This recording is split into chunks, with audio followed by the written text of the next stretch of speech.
There we go.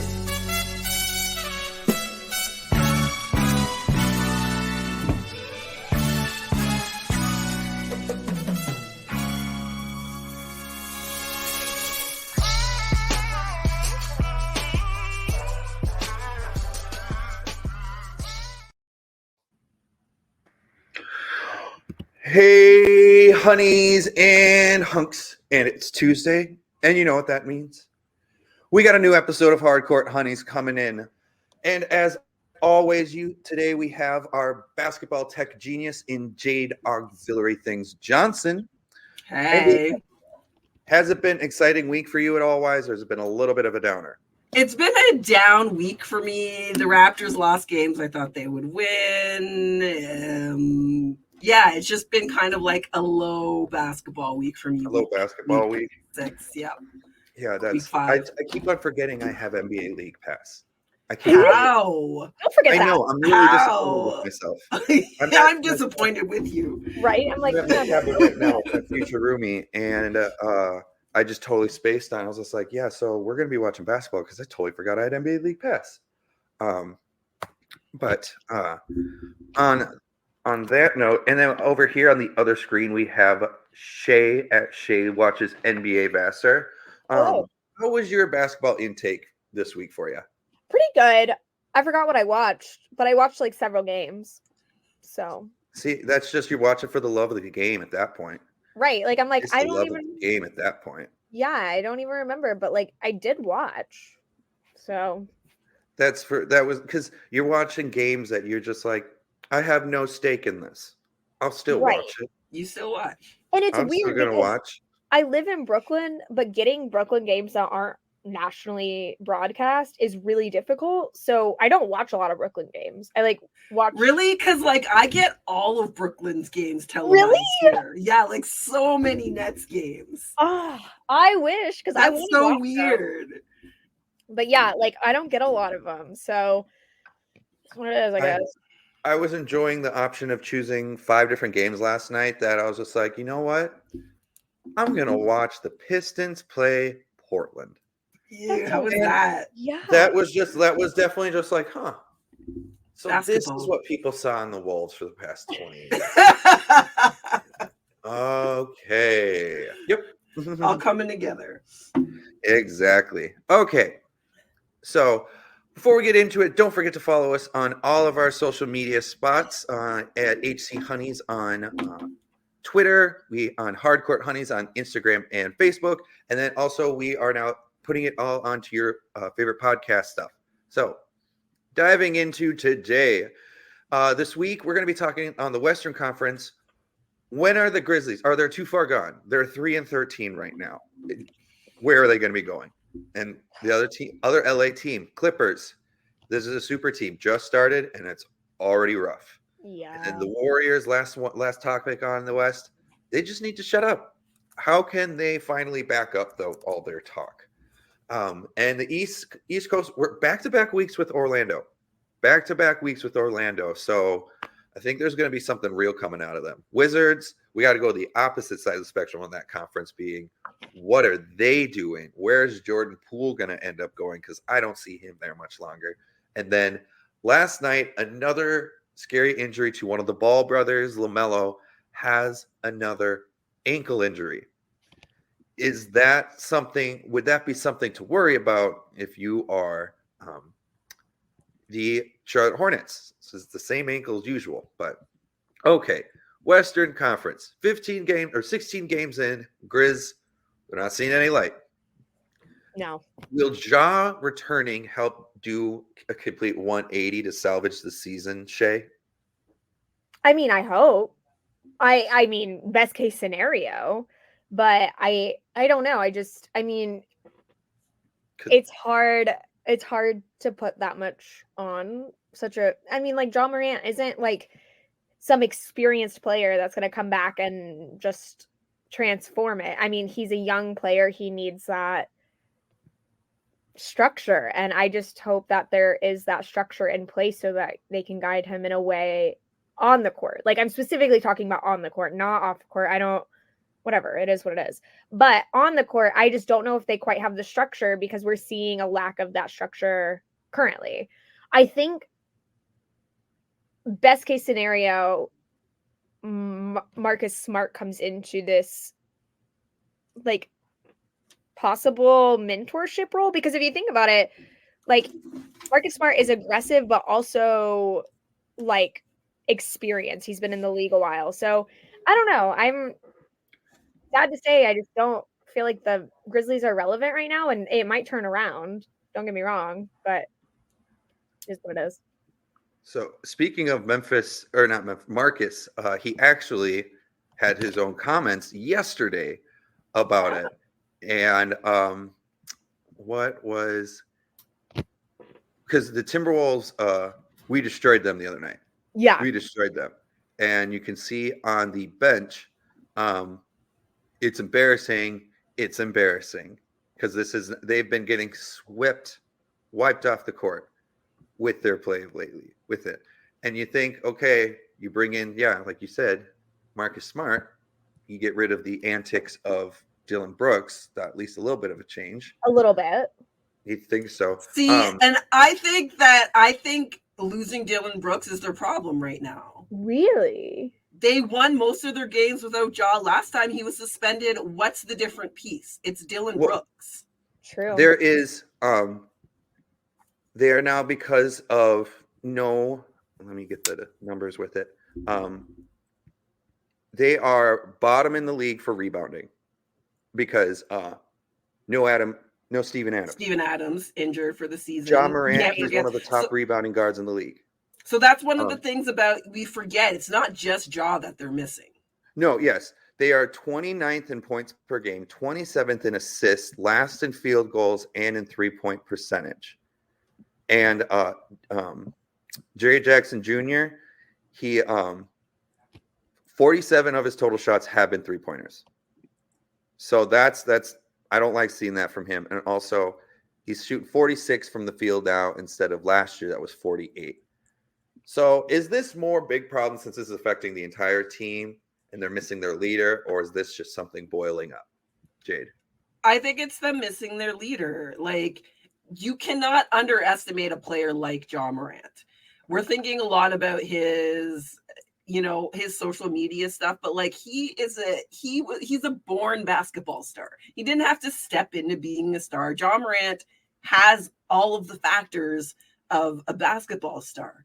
And when you take that away from a team that realistically was just starting, over the last couple seasons to find their footing, right? If he had been available for the beginning of this season, I think their momentum just keeps going, even with the change of Marcus Smart and Dylan Brooks. But like, you miss Dylan Brooks. You can't say that you don't. Right? Because the Grizzlies did win most of their games when Ja was suspended last season. And that is the only different factor besides Steven Adams. I don't think Steven Adams is a big enough factor. I think they would have won a few more games if he had been available, but they would have still been, maybe 6 wins instead of 3 kind of thing. It's going to be a matter of how does the team feel about the losing when Ja comes back? Is it going to be resentment that we had this terrible start to the season and it's all because you couldn't keep yourself off social media? I mean, his friend took the video and it was live, so I don't know how much you expect a person to be able to like control that. But yeah, the whole thing pisses me off because it's a ridiculous over punishment of a young Black athlete in a country where this means literally nothing when it comes to gun laws. It means nothing. I'm curious, is Taylor Jenkins, as a fellow Taylor, is there anything for him to blame too, though, since this is happening? He knows the team better than anybody. So should he be also partially to blame with this then, Shay? Like for the current team? The situation that's going on this season. I mean, I don't know. It's like, I think Jade brought up a really important point. I'm not saying that Ja Morant should be waving around guns on social media, but I am a little confused why the suspension is as long as it is. It feels maybe like a little bit of overkill for something that like is legal. You know, like, don't get me wrong, we obviously have a major gun issue in this country. I don't like, not to bring up like the Second Amendment or anything, but like, you know, but it's like, so part of it is like there has to be a mental block in everyone's mind about this where it's like, okay, like we're still in this weird spot without our young superstar or like our young person that we're trying to build a team around. We're trying to guess what the team will look like when he comes back. And that must be hard for everyone. They're kind of like trying to put a puzzle together, but there's obviously the missing piece and they're trying to figure out like how to deal with that. So I think that they're like, I don't know if it boils down to just one person because it's like, it's a very specific and weird situation that I don't think other teams have gone through quite to this extent. Right. And to put the length of the punishment into perspective, like a couple of weeks before the season started, a player pled guilty to a DUI and got a 5-game suspension. Right. So literally you drank too much. You made the decision to get behind the wheel of a vehicle. You drove away. You got caught and charged. These are all things that actually happen. You actually put other people's lives in danger. And you got 5 games and Ja Morant got 25. The 25 is that's huge. Like it doesn't make sense. It's totally nonsensical that is the length of the punishment for literally not doing anything illegal, not hurting anyone, not potentially hurting anyone. Right.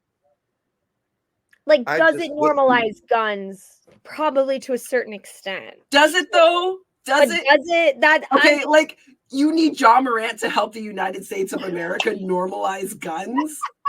Like, that's true. It's like the guns are already normalized. Guns are normal as fuck. They're already here. I think the reason why they did that 25-game suspension is because he in my opinion, made the league look like a fool. Like, you did it before already. We gave you a couple games, and then we were trying to ignore it. And then you did it again. Well, okay, no, you made us look dumb. So I think this could also be an image thing on the league of, oh, you're not taking us seriously. I don't like the 25 games. I don't like it. You know what would have made it acceptable for me is if the NBA was out there doing something real about guns. Right. Like they did with the Black Lives Matter stuff. They did something real about it. They're not doing anything about this except for smacking Ja Morant. So like, don't tell me it's about the country and the gun problem if that's all you're doing. What would you guys have given a penalty for Ja? Because he's already on thin ice. Like, for me, maybe an 8-game suspension and a hefty fine. Yeah. Because 25 games, that's a quarter of the season. And a requirement for some kind of therapy to figure out why he's being so self-destructive. Right. Like an actual mental, like something real, something that's not right. That's not just like, oh, we're doing something. Look at this. Look what we're doing. Do something real if you mean it. Otherwise, I don't give a crap. Yeah, like give a suitable fine where it's like, oh no, that's a chunk out of their paycheck.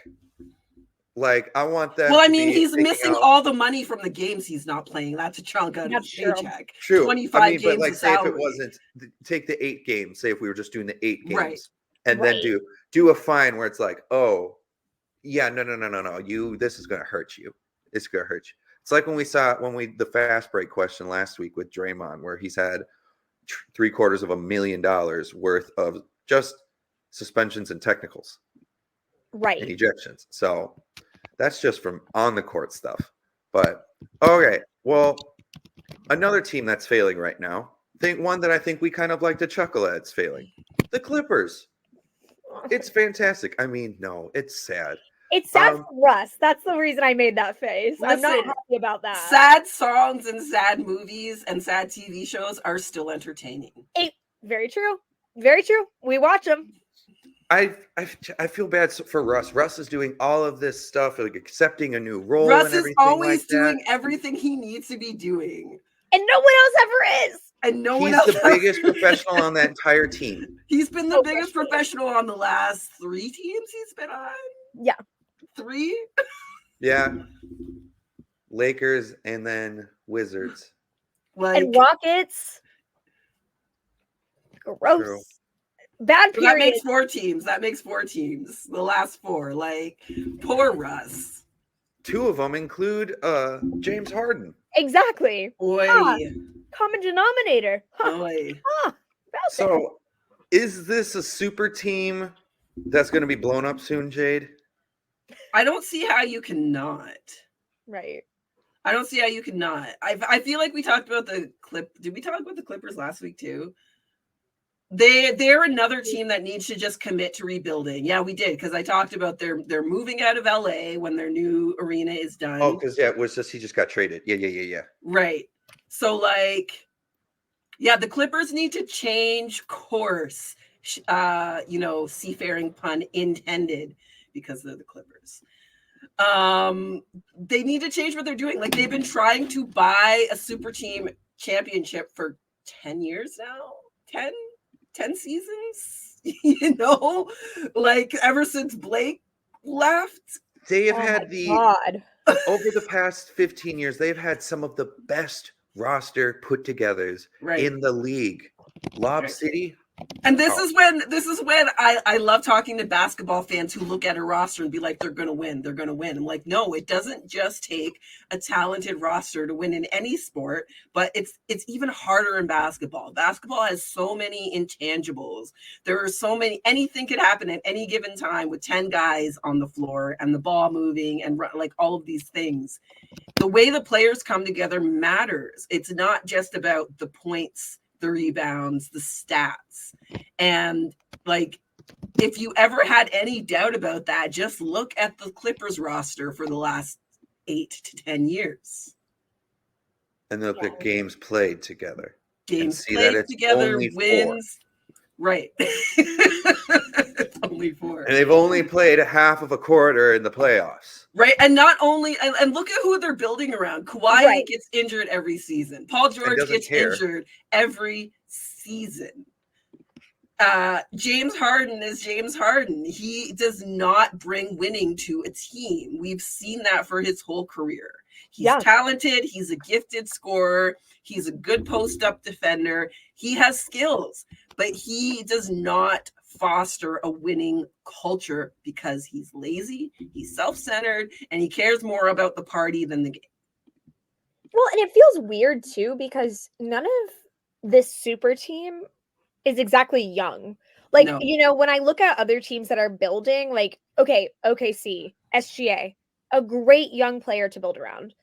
Who are the Clippers building Orlando's building around young talent. Yes. The Pistons have lots of young We're talking about them in a bit. Sorry. The Magic Wonderland will be brought up. But to Shay's point, compared to what other teams are doing, they're on the opposite end of the spectrum. Yeah.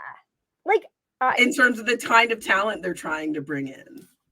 They're a better version of the Wizards in the fact of Wizards have no direction.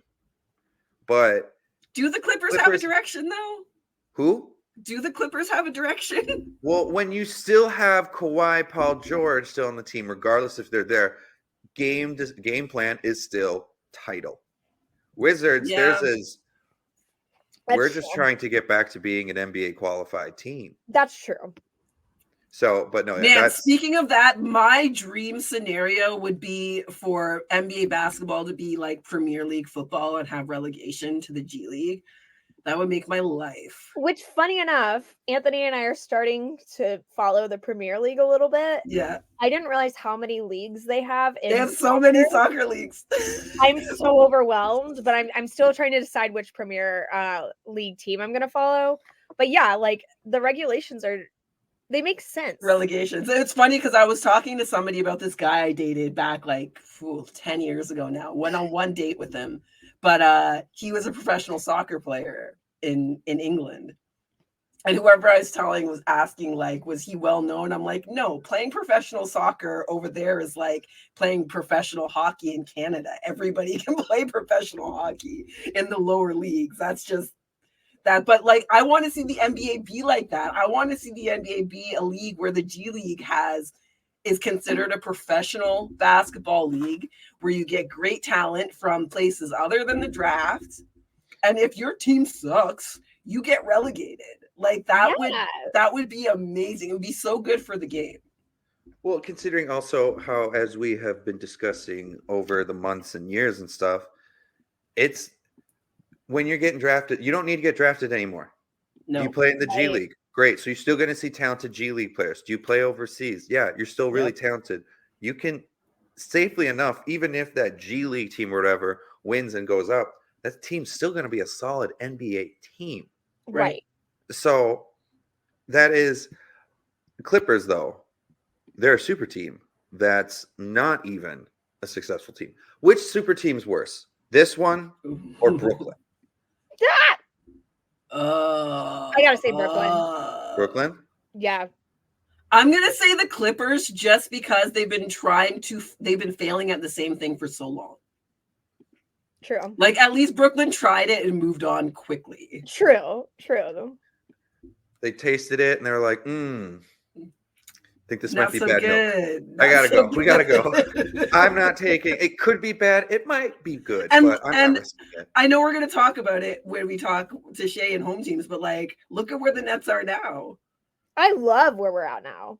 I love being this kind of team. I mean, they're way more fun to watch than they were when those guys were there. Yeah. Way more fun to watch. You know what team's kind of rough to watch?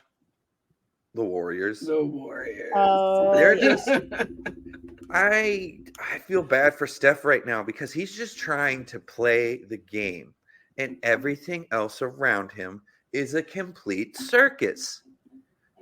Klay Thompson is really weighing on his ego's getting up there right now. And Steve Kerr, I don't know how much he has of a hold on to the team.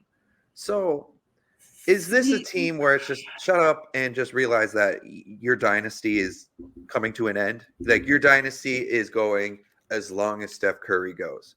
And Steph is like 34. Yeah, but he's still putting up 40-point games. Yeah, but he'll be able to 34-year-old do that. He'll be able to do it forever because he's a shooter. Can he control an I'm just Listen, I want to go back to your point about Klay first. Like, I'm not mad at Klay. I understand where Klay's coming from. Because when you've already been fully disrespected for your whole career, like Klay has never fully got the respect that he deserves. That's true. Never.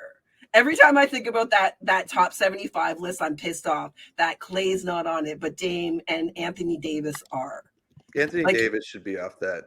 In another 15 years, you're going to look back at that and you're going to go, yeah, we messed up. Like that was a mess up on that list. So when you're already that guy and now you're struggling to start your season, you're getting older, your team is in a different place. Like I understand his instinct to just like want to defend himself all the time. Because when you already didn't get the props and now you're just piling on. So people are being like, oh, see, we told you he was washed. We told you he was done. But like you started saying that before it was even applicable to his game. Yeah. So like I understand why he would react the way that he does.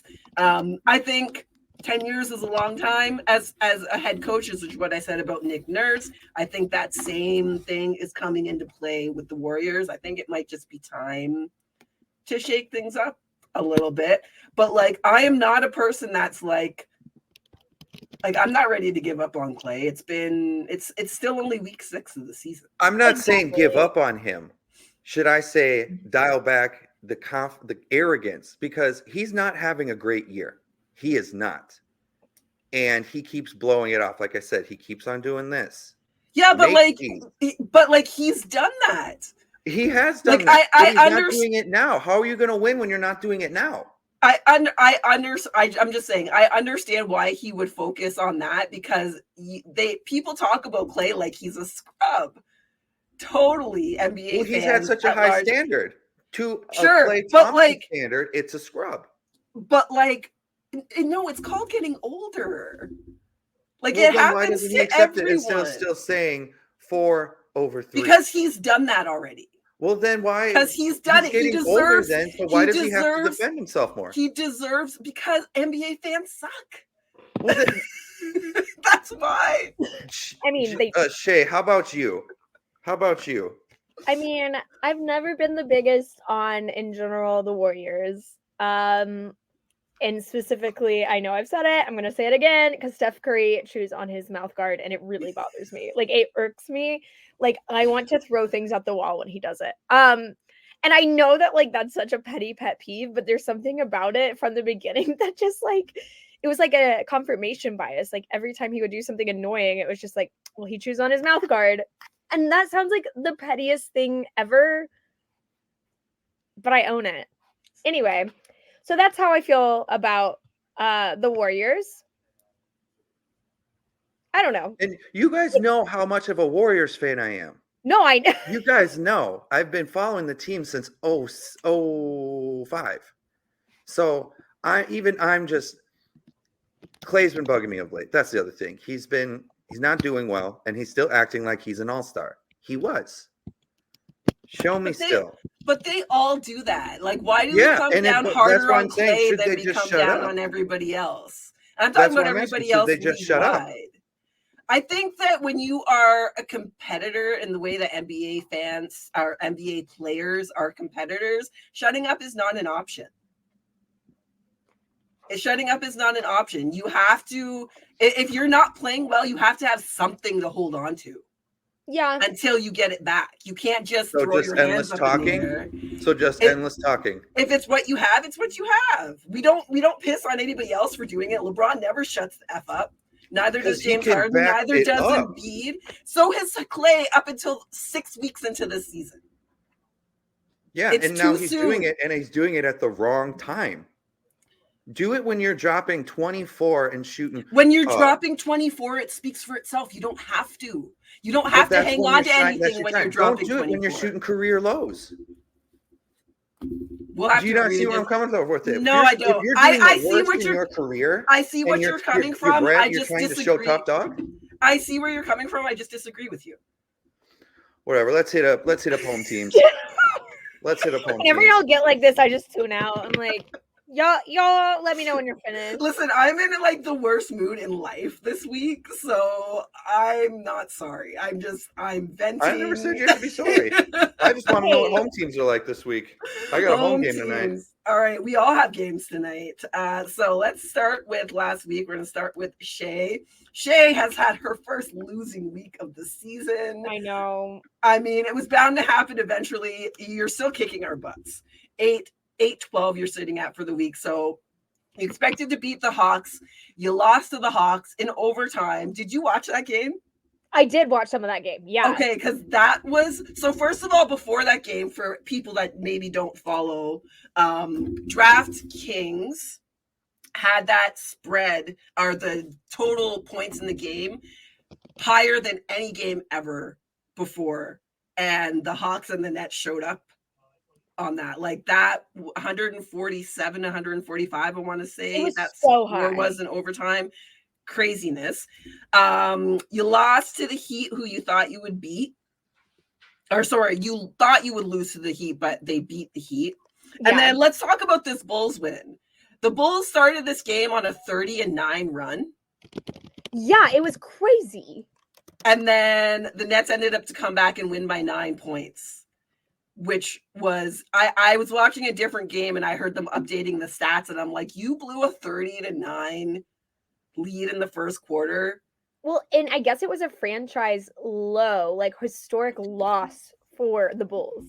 Like it was that bad. Wow. So that's weird.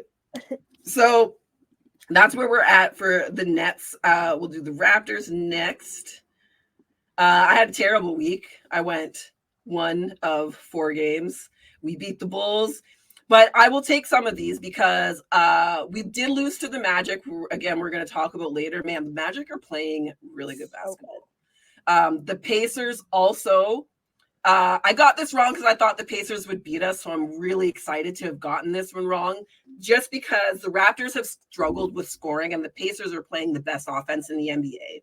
So the fact that we were able to actually hang with them, and not only hang, but like win that game by 2 points, was fabulous. Because scoring every game still, it's like, are we going to score tonight? Are we going to hit shots? Are we going to miss everything? How's this going to go? So that was awesome. Beat the Bulls.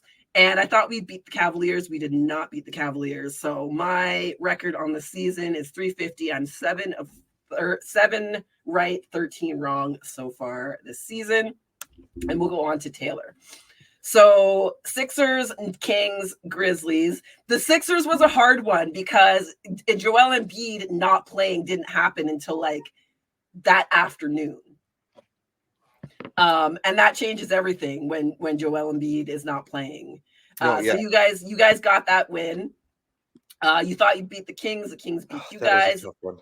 And then you roasted the Grizzlies. So that puts you at 7 wins, 12 losses, 368 for the season so far. That Grizzlies win was for the Kings loss because we should have had that game. So what happened in the Kings game? Should have had that game. Like, Kings has been, ever since Garnett, Chris Webber, Kings have always been the team that, like, we may be bad, but you beat the Kings. Still. Yeah, but the Kings aren't those Kings anymore. Exactly. But last year we still had, that's why in the playoffs, I was really pushing for that 3rd seed because we would have been against the Kings, and we were undefeated that year against the Kings. Sabonis hated us. He had his worst playing against us. I can see that, but like, I don't know, De'Aaron Fox is a player that steps up in the big moments. So oh, yeah. Well, also, we had a guy punch his hand into a wall and break it. So that was our best offender. Right. I forgot about that.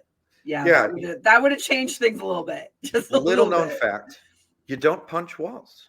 I mean, I don't know. I'm not a doctor. I play one on TV, though. But. All right. So Nets win totals. Nets have 8 of 42 wins of Shay's predicted wins for the season. So you're encroaching on 20%. Not too bad in week 6. I think you're on track. Taylor, definitely on track with the Timberwolves. 12 of 46 wins.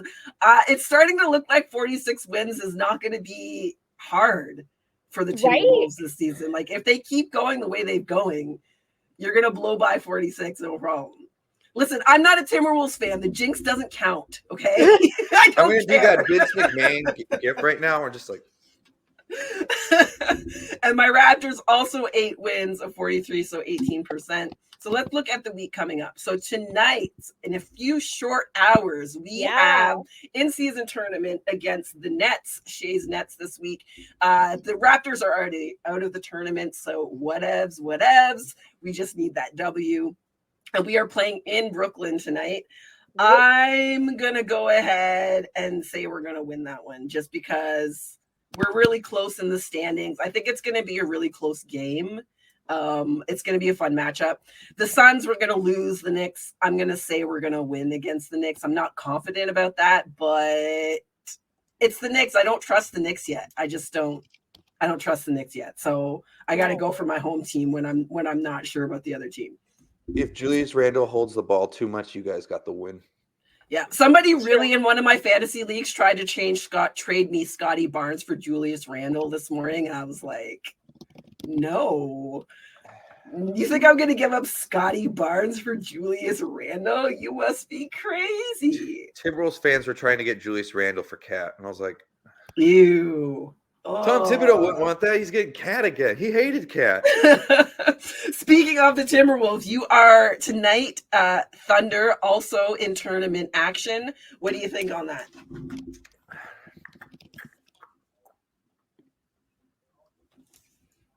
I don't think we got this one. I'm inclined to agree with you. We're missing McDaniels. He's got a gnarly little sprain right now. The Thunder are one of the teams that I'm watching as like paying extra attention to in terms of my auxiliary teams this year. And man, they're fun to watch play. And there's like, man, OKC is going to be a massive problem in a season to 2 seasons.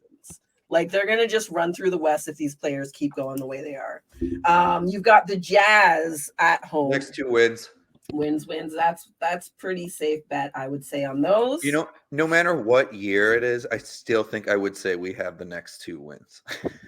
I No matter mean, what season it would be for the Timberwolves being like Jazz and Hornets, for sure Hornets. Yeah, you would have to go all the way back to the 90s to maybe lose to the Jazz. Well, the late 2000s, we had Darren Williams, Carlos Boozer, Andre 3000. Oh, speaking of that guy. Andre 3000? Andre 3000. Playing stupid flutes. My sister loves that album, by the way. She plays it all the time. Of course she does.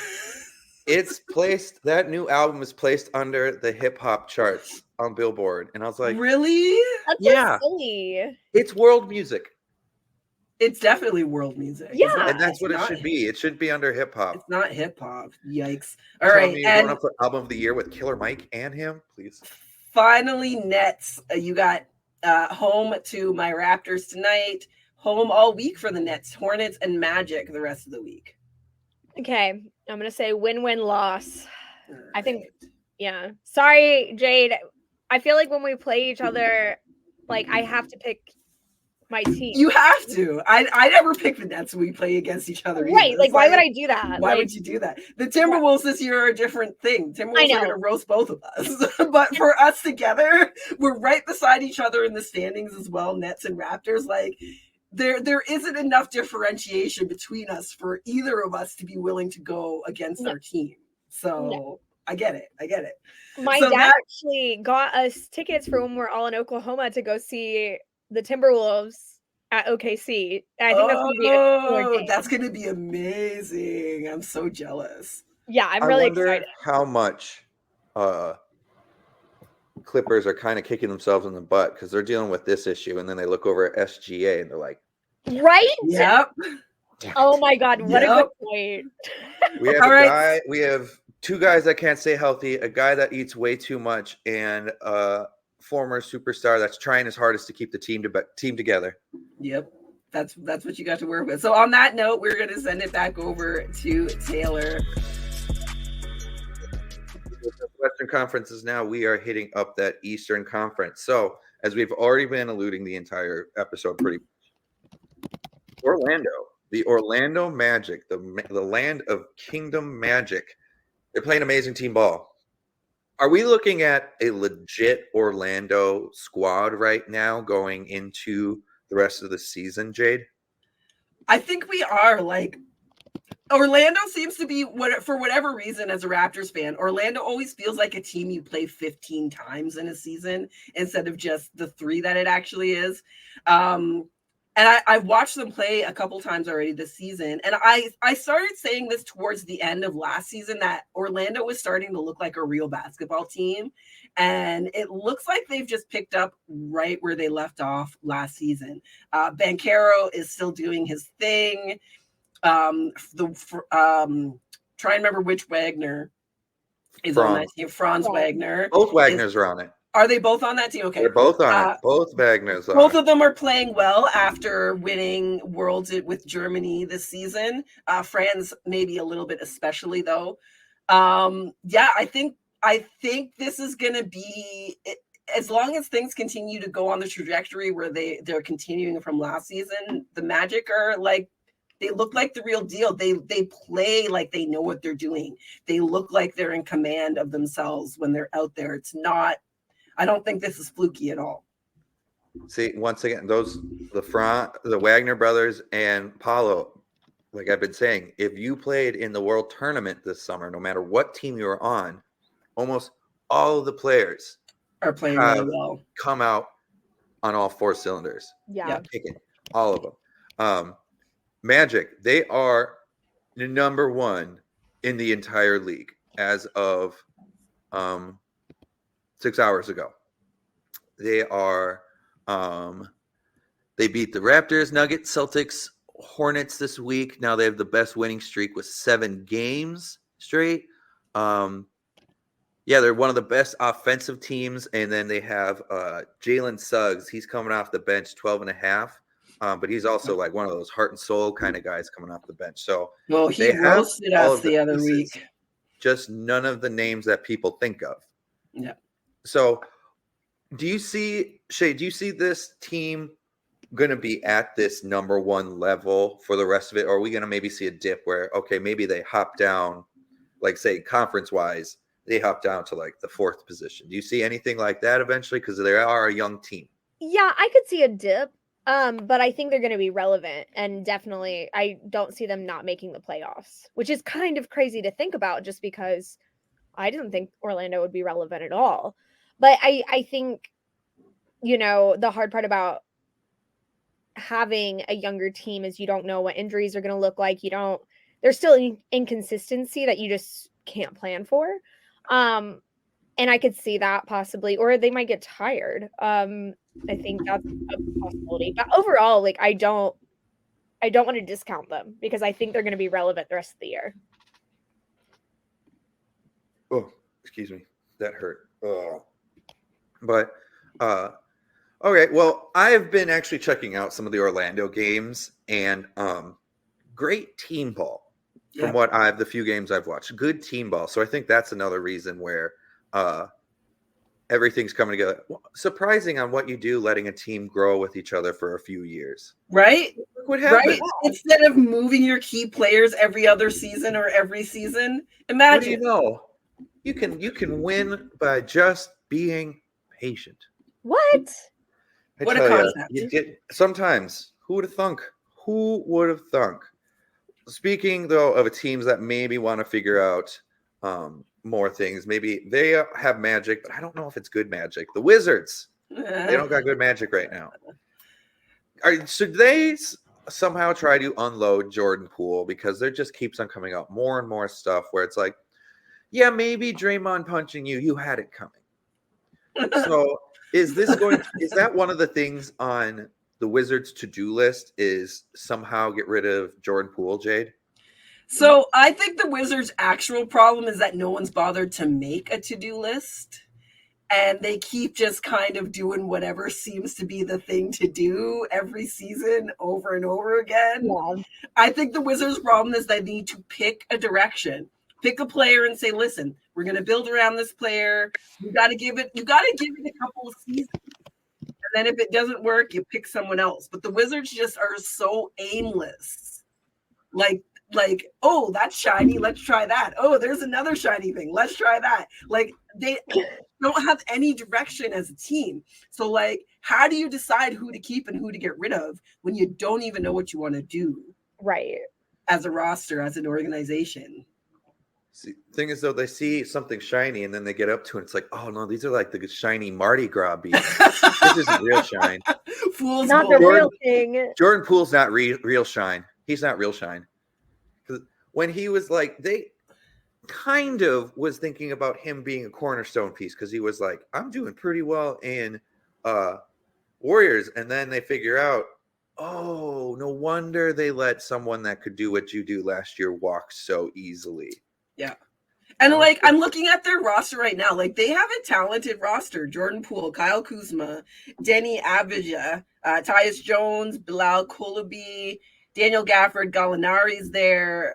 Landry Shamit's playing well. DeLon Wright's a solid player. Like, it's not.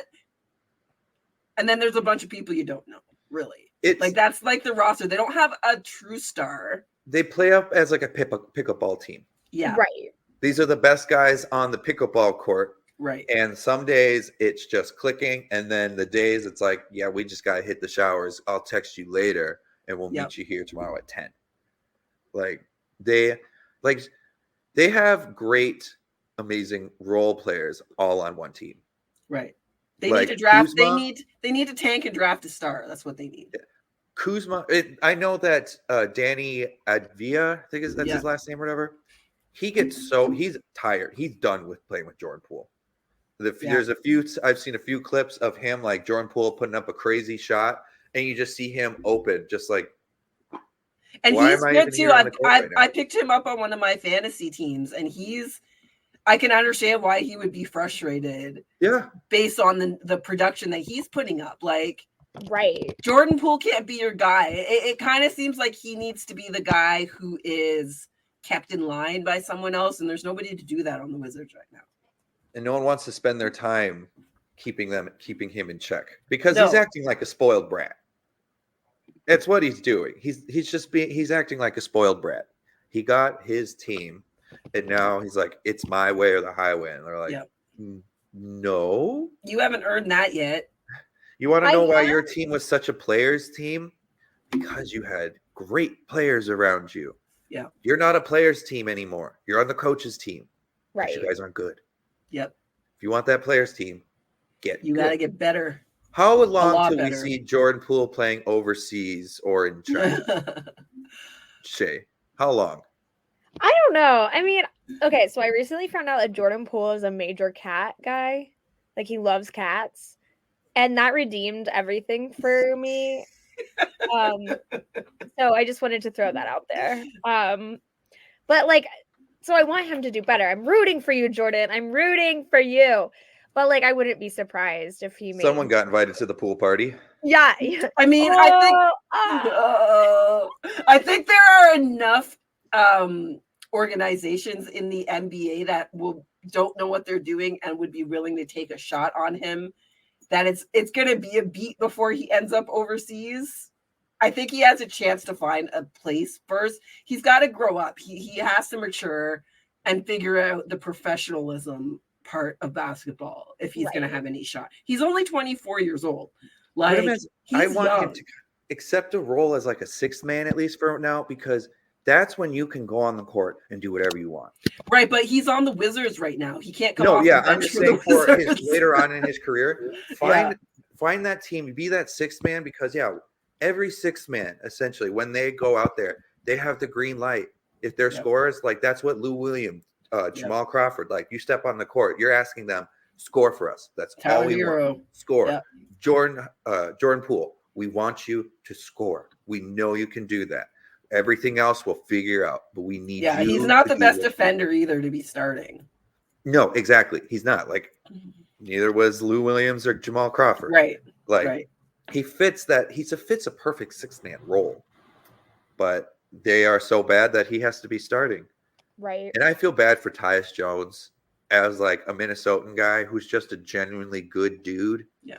And he has to go through all of this. I feel bad for that roster. Like I said, there's a lot of talent on this roster, and the Wizards as an organization have been aimless for a long time. Who's their head coach?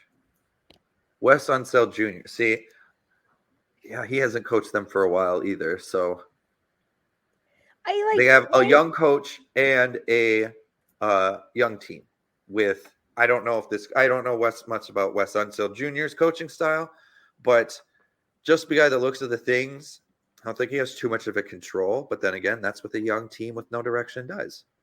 Right. Speaking of young teams that on the cusp of losing direction, Lamelo Ball and the Hornets. Lamelo last night against the Magic jumped up, went for a layup, landed on his ankle, real rough. Had to get carried off the court by his teammates and coaches. It's another ankle injury. He's had a couple ankle injuries. Is this a pattern? Is this going to start to be a pattern, Shay? I mean, I know so little about this that I'm like. Last night he sprained ankle. A sprain on a tendon or whatever. Yahoo says strain. Strain, okay. Which that's just as dangerous. I mean, it can go either way, right? It could be a lot less worse, but it could be just as bad. What ended up being what was originally they thought Cat had a calf 1 strain, it actually was a calf 3 strain, which that left out 57 games. So I recommend LaMelo to get another opinion. Like, hopefully it's just a minor strain or something like that he can get back on. But a strain at that spot is a step closer to an Achilles injury. Yeah. So, and this is now showing throughout. Is this a Ball family issue, Jade? I don't think so, because there's been so many players with serious injuries the last few years. Murray, who's still out again. Klay Thompson's had serious injuries. I just think it's kind of part of the deal. Is there maybe some genetic factors and some the way they practice growing up factors? I'm sure there are. But these guys have access to the best medical treatment on the planet. I think it's just part of the game. I think the season's too long. I think players have to work too hard while their bodies are still developing to be good enough to be in the NBA nowadays. Right. I think there's a lot of factors that aren't necessarily specific to the balls, but they're just more specific to this is the way the game is now. I also wonder if it's just something in their like genetic makeup, in the sense where it's like they maybe place pressure on a certain part of their foot when they run, because as someone who's done a lot of long distance running and stuff, like the way you run can also be potential for just injuries in general. So it could be that something about their genetic something is leaning into or making them more like susceptible to sprains or any of that. But like, yeah, I guess I didn't really, in my head, when I think of a sprain, it's like, oh, it's fine. But I also forget that these are professional athletes that put their body through something so much more than like what we do, even when we're like me running a marathon would be like maybe the equivalent, because it's of like a game. Exactly. Yeah. Like, exactly. Because it's like they put so much intensity into their bodies, like with training, their meals, like the games, all of this. And then they're also like so tall.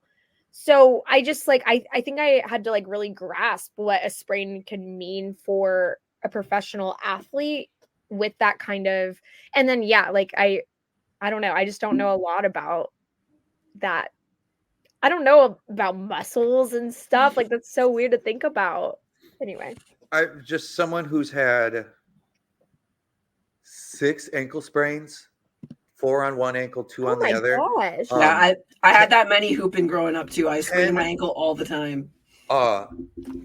Sprains never go away. Once you hurt your ankle, it's kind of always looming it's there. So it's much like easier to do it. Like, yeah, it's easier to do it again. Yeah. When you say you break a bone comes back stronger. It's the opposite way around. Yeah. With a sprain or a strain with it. If it's a muscle or a tendon, that's why I just recommend Lamelo getting a second look. Yeah. Just because look at Kawhi, what he did. And it was always frustrating for me that Kawhi got such a hard time for having a second opinion. Like, getting a second opinion for a medical thing is best practice for anyone. Yeah. To get a second opinion. But when NBA players get a second opinion, they're like, oh, you don't trust the team. You don't blah, blah, blah. Okay, well, the doctor's salary is paid by the team. I wouldn't trust the team doctors either. Yeah, it also go back to Grant Hill's history. I knew you were going to say Grant Hill because that's what I was thinking. If it wasn't for Isaiah Thomas medical staff lying about his injury, essentially, we might be talking about Grant Hill being a top 10 player of all time. He was supposed to be I have no doubt Grant Hill would have been a top 10. Like, I grew up, I watched Grant Hill's whole career as a Pistons fan. He was a phenomenal basketball player. Oh my gosh. He was. And even though after all those injuries, even though like once he went to like Phoenix, he did really well in Phoenix. Yep. And then he injured his knee in the layup line when he was a Clippers, and that's when he knew he had to retire. There's an interview about it was like a minor injury, but definitely was one of those things like, ooh, yeah, I don't need to do this anymore. I'm in year 18. I should have been done probably 8 years ago after my injuries. Steve Nash prolonged his. Well, hopefully Lamelo can stay healthy with it all because we all like watching him play. We don't want him to go down with it, just like his brother.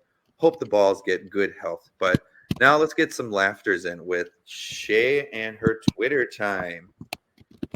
I'm coming. All right. Oh gosh, I always have to find where the X is. Where is the X? I have too many tabs open all the time. There it is. It's still called formerly known as Twitter. So it's formerly known as Twitter. It's still called that. All right. I'm just trying to think of where to start. Okay, I meant to share this one last week, and I don't think I did. So we're going to start here. So from Esfandiar Barhini, I don't think I've ever seen anything like this. And I meant to bring this up because this video is literally Coach Pop good old Popovich walks over to the microphone in the middle of the game and tells the crowd to stop booing at Kawhi. And I thought that this was like such a funny moment, but like I don't know how I feel about it because it's like fans are gonna boo. See, I feel great about it.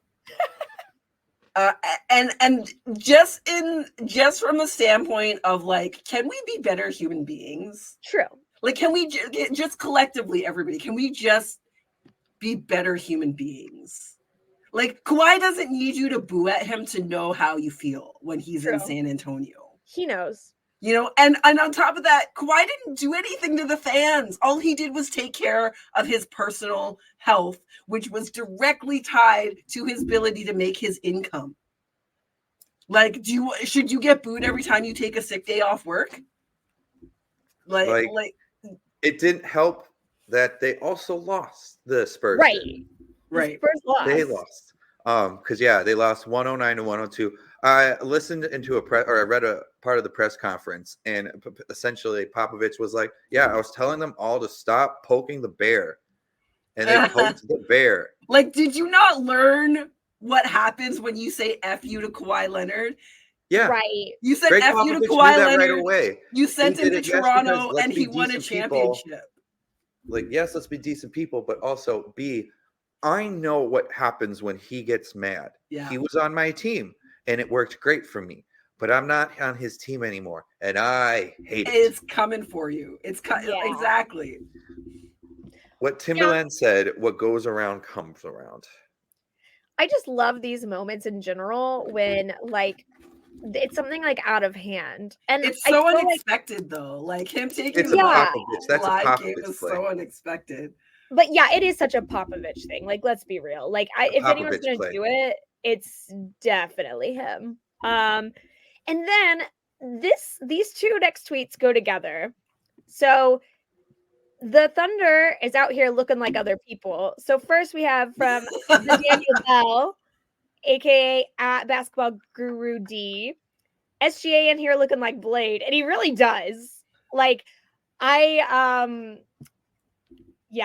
it's a great look. It's an iconic look. It's chef's kiss SGA. But real fast. Oh, I don't want you to see on my other bookmarks. I also had this tweet from Mutual that said, my friend just said Chet Holmgren looks like Abraham Lincoln, and now I can't unsee it. So I love this idea that Blade and Abraham Lincoln are just playing on the same team. Smells like a sitcom. Oh! It does. It sounds like one for sure. What happens when a vampire hunter and the man that ended slavery get together in a flat in New York City? I think you should write it. It really TBS this summer, baby. They need the Screen Actor Guild, the writer's strike. It's done. Let's do Hollywood. it. It's your boy. I'm ready to right produce. Here. All right. This one is kind of like a aw moment. So we have from Lizas, aka at Andrew Lizas. Devin Booker at the Nets game supporting Mikal Bridges and Cam Johnson is the wholesome content of the day. Aww. That is sweet. Very sweet. I think that those are going to be three guys that are going to be friends for life. Yeah. It is like, and it's kind of interesting that you don't see this more throughout the season. It's something I was thinking about because for a while I didn't think that other players were allowed to go to like other games, but like it makes sense that they can go. But they're busy, right? They all have this 82 game schedule. I just think the timing has to be right. He plays in Phoenix at home, so he needed to be in New York for something or on the road, and you have the day off. I think it just doesn't always line up well with all the scheduling. Yeah, because I guess I've seen like LeBron when he's injured at times go to other games or something like that, where if you're out for an injury or, you know, but it's like, I don't know. I'm not the biggest Devin Booker fan. I love Devin Booker. He still looks like a 2K created player to me, but he looks like that has nothing to do with his playing ability, has nothing to do with his personality. I just think his eyes are a little beady, kind of like a character's eyes from 2K16. I mean, he's got the stats that make a maxed out player. So, like I said, none of that is knocked on anything about the man. Just looks like a created player. Yeah, well, I He's love that he's AI. out here. That's the beginning of it. Devin Booker is the first AI creature Of the NBA. of in general because he's been around so long. Oh, okay. Science. And then I know we've been talking so freaking much about these courts, but also let's be real, from Kaylin at Kaylin Ashley, I think this one is the best tournament court so far. And she quote tweeted the Timberwolves. And I like don't hate it. I don't hate it, but I like the Raptors court the best. I'm really indifferent to it. Like, it's not as like invasive to the eyes as some of the other ones are. This one, it's just light blue and it's mid darker for light me. blue. It's mid. It's not the worst of the worst, but I don't think it's the best of the best. I think just because it's in the middle, it makes it at least decent. Well, yeah, it's true because the middle is so much higher than the bad courts. Exactly. And it's really with these courts, I haven't seen too many where I'm like, they nailed that one. Right. They nailed that one. Like I said, like this one's okay. Doesn't hurt the eyes. The meaning behind it, I get. It makes sense. Some of the other meanings behind the courts for other teams, I'm like, I don't see the connection to this whatsoever for your city or state or team. I don't get it. There was a meaning behind the courts? Yeah, ours has something to do, I think, with the cold and winter and stuff like that. Oh. The courts go with their city edition uniforms this year. I had no idea. Okay, yeah. Our city editions are and they got the description wrong on one of the reporters on NBA.com, I think it was. The jerseys were meant to represent the 10,000 lakes. That's why it's got like this like shimmering lake vibe up top. Right. Nope. Didn't even realize. Nope. He went something about, I don't know. It's something to do with water, but it wasn't about. He just made some shit up. Kind of. I was like, you obviously don't know about what's going on. You obviously did. They want the entire jersey release for that. You would know if it was about water because it was all on Lake Minnetonka, which is one of the biggest lakes in the entire state of Minnesota. And it's where all the rich people live too. Prince had a place on Lake Minnetonka. Like they had their entire jersey release on a yacht on Lake Minnetonka. For reference, the Raptors is black and gold because it's the 10 years of OVO this season. Yeah, and you guys have had the black and gold jerseys before. I've always Raptors over like entire franchise. I've always liked their jerseys. Their marketing is good. Done a new one, their marketing's good, yeah. They've been either it's been that's okay to yes, except the military ones. Yeah, I don't love the military. That one isn't because military. It's just the camo. I didn't like any of the camo jerseys. You couldn't see the players. The Raptors court is dark gray, medium gray, and gold to go with. That's good. The city, right? And it's really freaking fly. It's a lot like the Nets. When they had the gray on gray and the low lighting. I love that. And I wish more arenas for basketball would do the theater lighting just on the court and dim the lighting on the seats because it's so much easier to watch on TV. I don't do what they do at Madison Square Garden. It's dark in there. It is a dark arena. But that's what makes MSG look that much cooler. Yeah. Right. Because it is that kind of lighting to it. Well, that was it for this week. It was kind of a light, like funny week. Sorry about it, y'all. I like to be funny, not like sentimental, but we went there. So I mean, we went the Devin Booker route. I know it was, but it was sentimental. That was sentimental. That's what she's saying. She prefers to be funny. But whoa, gotcha. We got sentimental this week. We didn't do sentimental. I was just like, well, what? Seeing friends at a game is not sentimental. I thought that was adorable. It's so precious. It was adorable. You're seeing your homies play. You don't have to get in their face and get mad because you're on the same court at the same time. Exactly. Like, love it. Time for, before we wrap up today, it is the fast break where I come up with 3 questions and Shade and Jade have zero knowledge about. Okay, first question. Indiana and the Hawks had a crazy offensive blowout game. What was the ending score to the game? A, 300 points. B, 238 points. Wait, no, not 200. 283 points.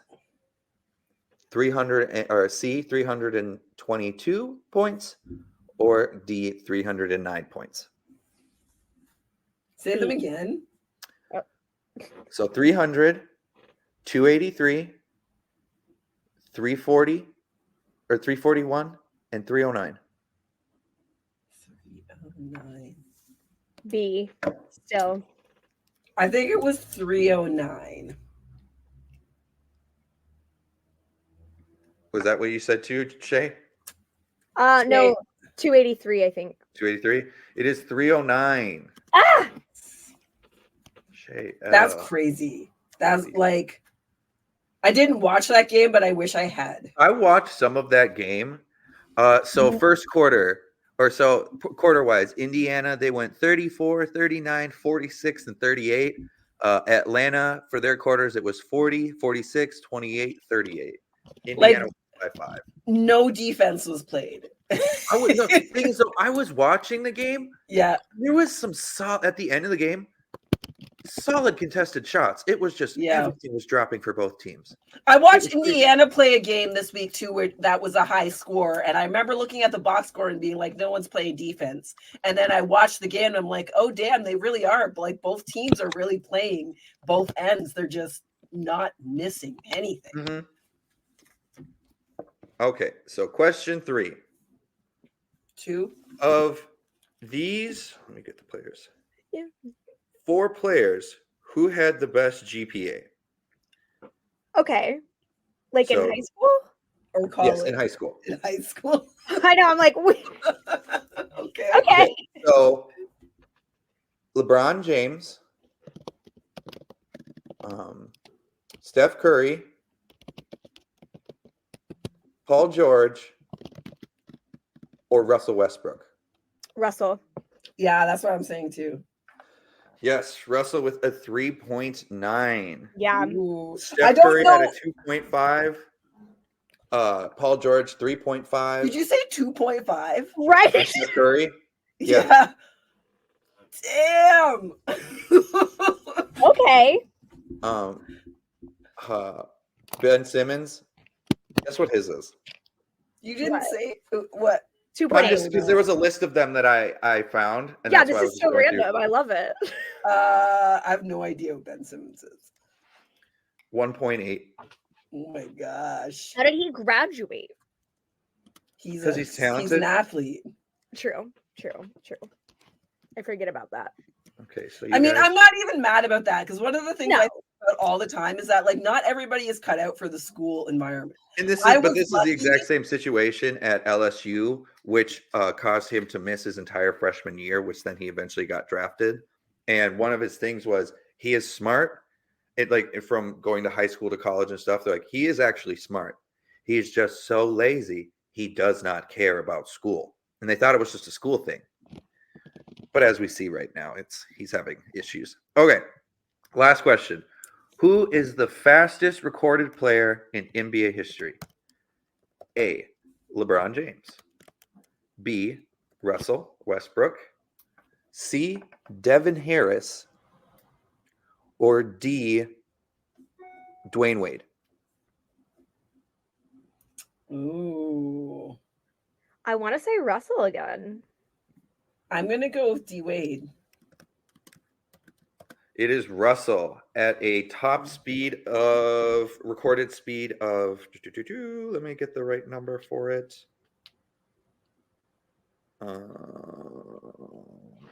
At 21.6 miles per hour. And you didn't. There's only been 3 other. Wow.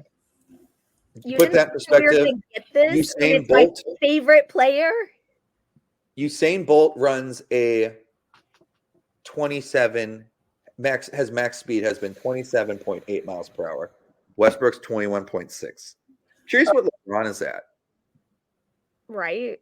Because just seeing a man that size, I'm curious if he looks faster because of his size, or I'm curious on what he is at. So I'm just going to break in because we have an update on Lamelo from Shams just now. Serious sprain. It's no longer an ankle strain. It's a serious sprain. He's expected to miss extended time. He did not fracture the ankle, which is the same one he had to have surgery on last season. So there's something. But yeah, he's going to be out for a hot minute. And that means my fantasy team is pretty much effed because I already had Jamal Murray out on that team too. So I don't think you want me to send you the picture message on how LaMelo had been before this injury. Oh, I know how he's been. I know exactly how he's been. They put up the list, and like they had put that numbers list right before his game. They're like, this guy, he's kicking it now. He's kicking it. This hurt. Wow. Like this fantasy team is pretty much screwed until like that's both my starting point guards, both of them. And I don't even think he got fouled. He just came down wrong. I think he got blocked too. That was the thing. I was just like, oh, insult to injury. You get blocked out of bounds and you're injured. Oh man. Man. That hurts. That hurts my heart. Okay. Well, you guys actually had a pretty solid. You guys both had 2 correct, 1 wrong. So that's not too bad this week. I thought I was going to get all 3 for you guys. I'll take it. I guess not. That's a shame. But okay, on that note, we've done a lot today. We had a healthy episode from Grizz. Are we going to see them change later on? Clippers, when are they going to blow up? Warriors, put up or shut up, as I would say. Jade has another view, but we don't have to worry about that right now. Orlando shining bright with Magic, Wizards, zero direction, and LaMelo, as we just said, get well soon. But all right, on that note, I think it's time for us to end up today, and let's get to that. Bye.